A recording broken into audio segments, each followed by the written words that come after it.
Regresamos a Mercado Express y, como les decía antes de la pausa, vamos a presentar en esta sección denominada Cuenta tu Plan a candidatos al Parlamento, a jefes de plan de gobierno. De hecho, el viernes estuvo acá en el programa Pablo Secada, jefe del plan de gobierno de la Alianza por el Gran Cambio, de Pedro Pablo Kuczynski. Él explicó en extenso el plan económico de esta agrupación, y hoy, continuando con la sección, me acompaña Hilda Chacha, es candidata al Congreso de la República con el número 7 por Perú Posible, y tiene temas económicos como prioritarios en su agenda, principalmente en dos dimensiones, la educativa y la de los emprendedores. ¿Cómo estás, Hilda? Buenas noches, gracias por estar en Mercado Express.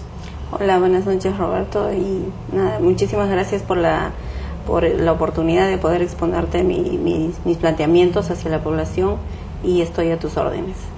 Hilda me contaba antes de la pausa que ella es ingeniera electricista de profesión, ha estudiado también, ha seguido estudios de maestría en ciencia política en la Universidad Católica, y por eso el tema educativo es una de las principales preocupaciones que ella tiene como eje, digamos, de lo que puede ser un desarrollo político realmente maduro del país. Tienes una propuesta de fondo educativo, veía, entre tu lista de propuestas. ¿En qué consiste este fondo? ¿Hacia quién se orientaría y cómo funcionaría?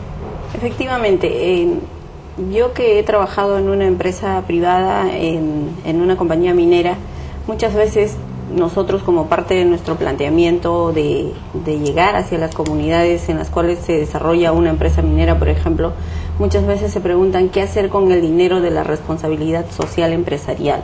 Entonces, y tú observas que en estas comunidades, por ejemplo en Guayay, en Cerro de Pasco, puedes observar que hay chicos que no tienen acceso a educación de calidad, pero que son valiosos, son muy inteligentes, muy dados a la lectura, a la matemática, etcétera. Sin embargo, ellos luego se quedan y trabajan en la empresa minera. Entonces se convierten en obreros o técnicos de estas empresas, pero sin embargo son brillantes. ¿Y por qué no brindarles la oportunidad de crear un fondo dentro de este paquete de la responsabilidad social empresarial, un fondo para poder capacitarlos y enviarlos hacia el exterior? Chile ya tiene un programa de estos, entonces 6.000 alumnos destacados al año salen al exterior. ¿Por qué nosotros no podemos hacer lo mismo, crearles oportunidades a estos jóvenes para que luego puedan volver al Perú y hacer un servicio civil y poder mejorar así la administración pública peruana tan venida menos, ¿no? Entonces yo pienso que los jóvenes están dados allí, son exitosos, son inteligentísimos, hay que darles las oportunidades. Eso es dentro no le creamos mayores costos al Estado, trabajamos dentro del paquete de responsabilidad social empresarial, y les damos oportunidades a los chicos de que puedan ir a estudiar a Cambridge, Oxford o a la Escuela de Gobierno de Kennedy, por ejemplo, que es una de las mejores en términos de administración pública y gobierno, ¿no? Ahora, la idea ahí sería entonces crear un fondo donde las mineras, como parte de su aporte voluntario quizá, o de la inversión, una reinversión de utilidades, contribuyan algún monto. No sé si ustedes tienen el monto de repente ya prediseñado, sería solamente con las grandes mineras. ¿Cómo funcionaría esto en términos prácticos? Con las medianas y grandes mineras. Entonces, en promedio, anualmente una maestría en el exterior te llega a costar en promedio entre $5.000 a $15.000 por semestre. Entonces ese sería el fondo que tendríamos que conseguir. Los alumnos están considerados entre 1.000 anualmente que podrían salir hacia afuera. Entonces yo pienso que todos los proyectos van saliendo de a pocos, pero hay que iniciar esta gran revolución educativa que está planteada en nuestro plan de gobierno. Y lo que importa cuando uno va a implementar una política pública es que haya primero una voluntad política de hacerlo. Y yo pienso que esta asociación público-privado entre el Estado y las empresas, podemos hacer muchas cosas juntos, pero tiene que existir la voluntad política y una entidad rectora que lo vaya a hacer. Y en este caso nosotros tenemos la apuesta que esta institución que va a liderar este gran cambio en la educación va a ser precisamente el Ministerio de la Juventud y del Deporte, que la vamos a constituir el 28 de julio del 2011, que es uno de nuestros planteamientos fundamentales también en materia educativa y en materia deportiva, que es muy necesaria para nuestros jóvenes, ¿no? Ahora, justamente en materia educativa, otra de tus propuestas es incluir a niños entre los 0 y 5 años en la cadena educativa. ¿Esto cómo se aterriza? Porque en realidad, claro, siempre se habla, ¿no?, de la necesidad de poder sumar a los niños. Ahora, lo comentaba también hace unos días en el programa, cada vez la educación inicial es más temprana y cada vez hay mayores diferencias en ese aspecto, porque a veces hay niños pues de zonas rurales que empiezan a ir a la escuela cuando tienen recién 6 años, 7 años, y que están en enorme desventaja respecto de los que hoy, por ejemplo, en la capital ya a los 2 años un niño promedio está en la escuela inicial, ¿no? Efectivamente, esta es una brecha de inequidad que tenemos que zanjar.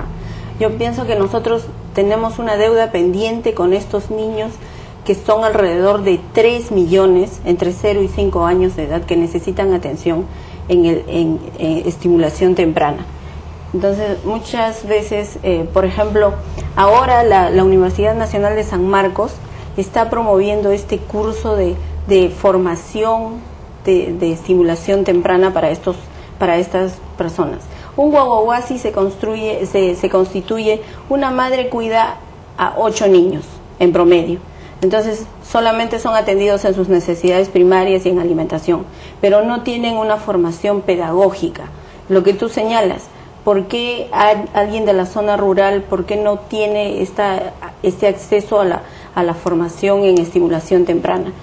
Las enfermeras y los médicos saben de que el cerebro del niño se forma en su 90% en sus capacidades cognitivas, en sus capacidades psicológicas, se forman en los primeros 5 años, y entonces allí es donde tenemos que invertir. Por eso es que el presidente Alejandro Toledo ha señalado con toda claridad y ha dicho que los guaguaguasis se van a convertir en el primer eslabón de la cadena educativa, y a eso vamos a apostar. Por eso es que vamos a poner la educación de calidad desde la cuna. Esa es nuestra apuesta y en eso vamos a trabajar. Ya existen experiencias exitosas, como por ejemplo en Chile tienen el programa El Parvulario, que funciona también para niños entre 0 y 3 años de edad. Y eso es lo mismo que vamos a hacer nosotros, entonces adaptado lógicamente a nuestra realidad, ¿no es cierto? ¿Y cómo harían la priorización en ese caso? Porque me imagino que pues desarrollar un programa de envergadura a nivel nacional es sumamente costoso, ¿no? ¿Cómo priorizarían? ¿Por dónde podría comenzar a desandarse esto? Hay que localizar, no sé, priorizando la zona del Ande, pensando más en la selva. ¿Cuál sería un poco el esquema que emplearía? Los focos de atención principalmente van a ser las zonas rurales y las zonas de mayor de pobreza extrema. Entonces tenemos que empezar a trabajar por estas zonas, porque las zonas de clase media alta, ellos pueden facilitarse a sí mismos esta formación, como tú mismo lo has señalado. Hay padres de familia que ya tienen conocimiento de que necesitan los niños esta formación temprana. Entonces vamos a apostar primero por las zonas rurales y las zonas de pobreza extrema. Y como todo programa se inician en base a pilotos y poco a poco se va incrementando. Lo que sí tenemos que tener, nuevamente, yo insisto en la generación de políticas públicas, en el tema primero tenemos que tener la voluntad política y tenemos que repriorizar los gastos. Entonces esto no le va a generar tampoco mayores gastos al Estado. Una formación de una promotora educativa no es muy costosa, inclusive las universidades mismas están propiciando becas, etcétera. Entonces podemos hacer formación de estas pedagogas que van a acudir a formar a estas criaturas, que pueden acudir a las universidades públicas en la Facultad de Educación, y ellas pueden hacer su servicio civil, o los egresados también pueden hacer su servicio civil obligatorio y poder empezar con esta gran cadena educativa que queremos realizar. Ahora, otro eje fundamental de tu plan, según observo, tiene que ver con el tema de los emprendedores. Hay toda una agenda dispuesta sobre el tema, y tu propuesta principal ahí creo que es la creación de un banco para los emprendedores, o el banco de los emprendedores, que otorgue créditos a bajas tasas. ¿Cómo podría financiarse esto?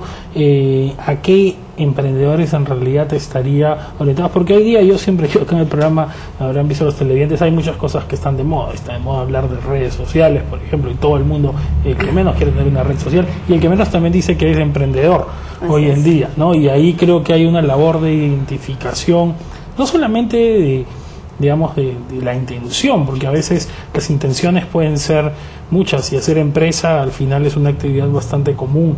El tema es quién realmente tiene potencial, ¿no? Potencial de poder desarrollar un negocio, potencial de poder crear una empresa y volverla rentable y de repente no tener el capital inicial y que de repente es quien merece apoyo, ¿no?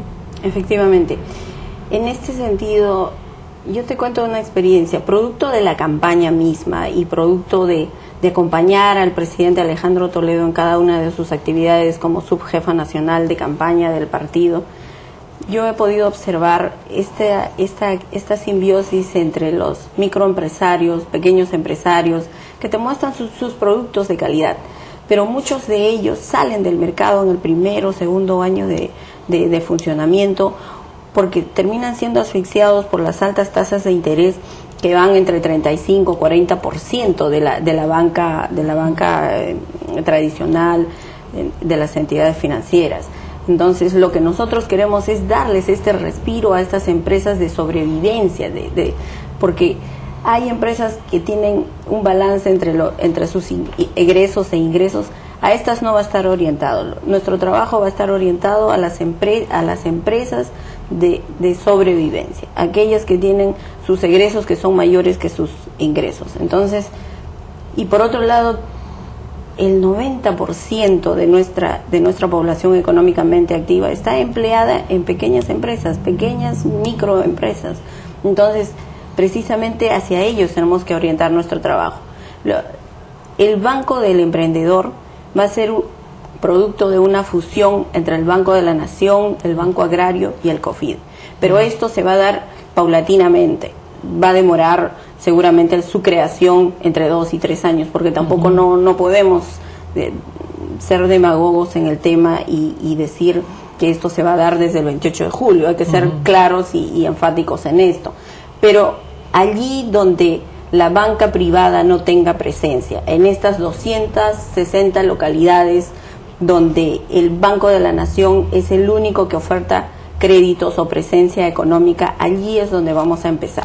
En estas 200 localidades que, por ejemplo, por decirte una, en el Purús o en Cerro de Pasco, en Yamellín, en Huari, en estos lugares donde podemos otorgarles créditos a estas personas valiosas. Por ejemplo, te cuento, producto de la campaña, como te decía, se me acercaron unas señoras en San Juan del Lurigancho y me mostraron un trabajo precioso. Son chompas de exportación, pero las señoras dicen, nosotros nos pasamos horas bordando, tejiendo y haciendo un trabajo de calidad a uno, y sin embargo nos pagan poco. Pero si nosotros pudiéramos tener una empresa, ellos podrían exportar directamente.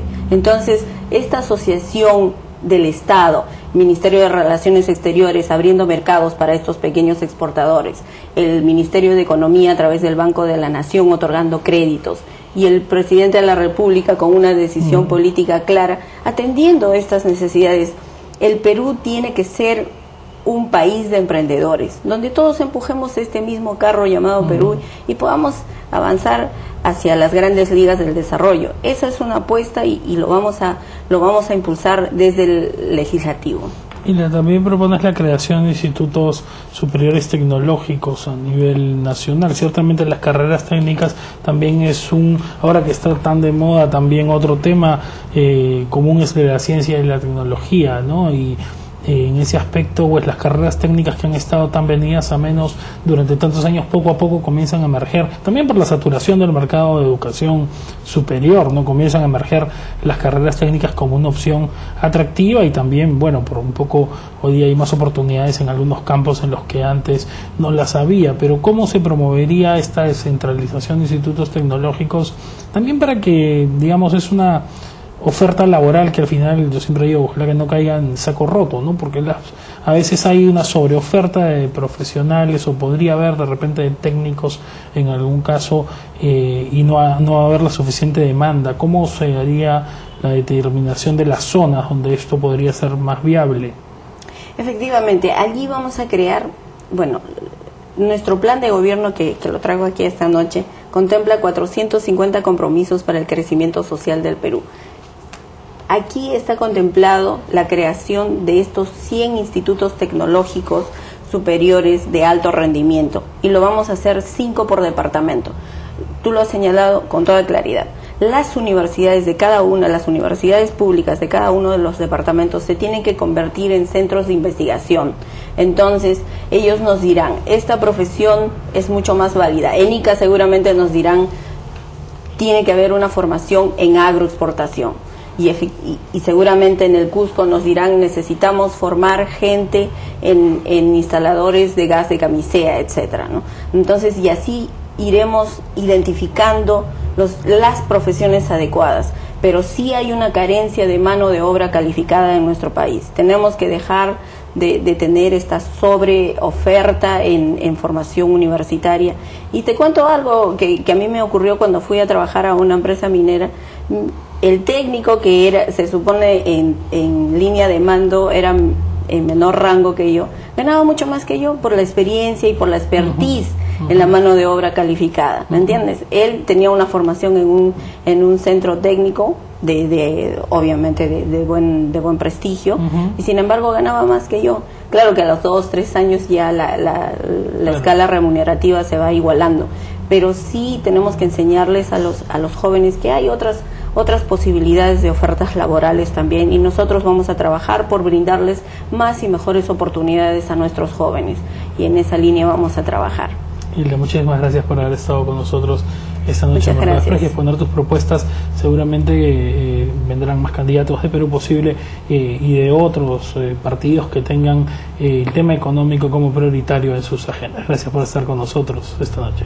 Muchas gracias, Roberto. Gracias a ti. Buenas noches. Vamos a hacer una nueva pausa en el programa y luego de ella voy a regresar con nuestro segundo invitado esta noche. Él es Bruno Santoro, gerente de ventas de Tailoy, es nuestro casero experto de hoy, y vamos a conversar con él sobre un tema que ya se viene, ya está, me imagino, en la mente y en los bolsillos de todos los padres de familia, la campaña escolar. A veces uno la siente recién en marzo en la calle, pero lo cierto es que en los presupuestos ya desde febrero empieza a tomarse en cuenta. De eso vamos a conversar con Bruno Santoro luego de la pausa.